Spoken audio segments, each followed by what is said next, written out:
Q9 న్యూస్కు స్వాగతం.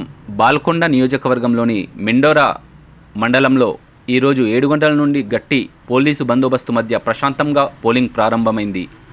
Voter లిస్టులో పేర్లు తప్పుల తడకగా ఉండడం చేత ఓటర్లు తీవ్ర ఇబ్బందులకు గురైనారు. దుదిగాం గ్రామంలోని ఓటర్లకు మెండోరా మండలంలోని ఓటర్ లిస్టులో పేరు రావడంతో వారు మెండోరా గ్రామానికి వచ్చి ఓటు వేసి వెళ్లారు. కొందరు మెండోరా గ్రామం వారికి దుదిగాంలో ఓటర్ లిస్టులో పేరు రావడం వల్ల వారు దుదిగాం గ్రామానికి వెళ్లి ఓటు వేశారు. అధికారుల నిర్లక్ష్యం వల్ల ఇలా జరిగిందని ఓటర్లు తమ బాధను వ్యక్తం చేశారు. అయినా ఉదయం 7 గంటల నుండి ప్రజలు అధిక సంఖ్యలో వచ్చి తమ ఓటును సద్వినియోగపరచుకోవడం విశేషం.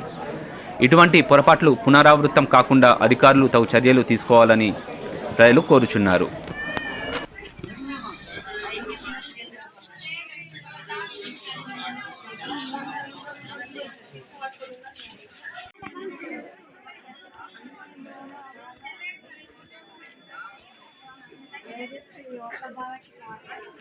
మాది నిజామాబాద్ డిస్టిక్ ప్రాపర్ మాది దూదిగాం. కాకపోతే అక్కడ ఓటు హక్కు నాకు రాలేదు, మెండర్లో ఇచ్చారు. అందుకే ఇక్కడికి వచ్చి క్యూ లైన్లో ఓటు వేయడానికి నిల్చున్నాను. చాలా ఇబ్బందిగా అనిపించింది. మేము లాంగ్ జర్నీ చేసాం, కాకపోతే మా ప్రాపర్ విలేజ్లో ఓటు రాలేదు. ఇది నా ఓటర్. మీరు అంటే ఎక్కడి నుంచి వచ్చారా ఇప్పుడు ఓటు వేయడానికి? హైదరాబాద్ నుండి వచ్చినాం. హైదరాబాద్ నుంచి వచ్చారా? అంటే మీ సొంత విలేజ్లో రాలేదు? ఇది ఎవరు నిర్లక్ష్యం అనుకుంటున్నారు? అధికారులు నిర్లక్ష్యం చేయడం వల్ల ఇట్లా వచ్చింది. చాలా ఇబ్బంది అనిపించింది. చిన్నపిల్లల్ని తీసుకుని వచ్చాము మేము. Okay sir, thank you.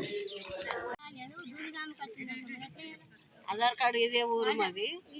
Aadhaar card ఎవరు మెండోర్ అనేది ఎవరి కాడ వచ్చింది ఓటు? ఎప్పటికప్పుడు వార్తలను వీక్షించేందుకు Q9 న్యూస్ ని సబ్స్క్రైబ్ చేసుకోండి, లైక్ చేయండి, షేర్ చేయండి. విలువైన సమాచారాన్ని ముందుగా మీరే తెలుసుకునేందుకు బెల్ బటన్ ని క్లిక్ చేయండి.